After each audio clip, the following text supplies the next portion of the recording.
carrots are one of those crops that every farm should grow unless you have incredibly heavy clay soils, because the demand is great, and organic carrots especially can really produce a premium quality product. So when we're digging carrots, the goal, if you notice how these are curved, and so many times I see people put it in straight down, and then that actually spears the ends of your carrots. So it's important when you're going in to go straight up and down like this, and then rock it back so that you're not spearing the bottom of your carrots.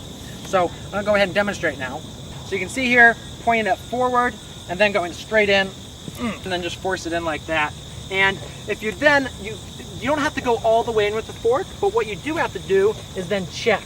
Pull a couple, and then just check and say, all right, yeah, we're fine, we haven't damaged the carrot. It's not like a sugar snacks would be that long, so you'd be much more likely to damage the carrot. But a shorter carrot, like these are yayas, you can afford not to have to go in as far. So you can kind of see here, we got the fork, we know where our row is. Our row's right here, so we're gonna come about 2 inches off of it, tilt our fork forward, so we're gonna go in straight, and then rock that back like that.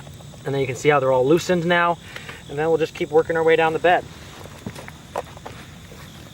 And you can see here, I'm a little far away from it. I'm not really loosening it, so I need to go a little bit closer to make sure that I actually get the pop up. And when the tops kind of rock back is when you know you've got a good pop.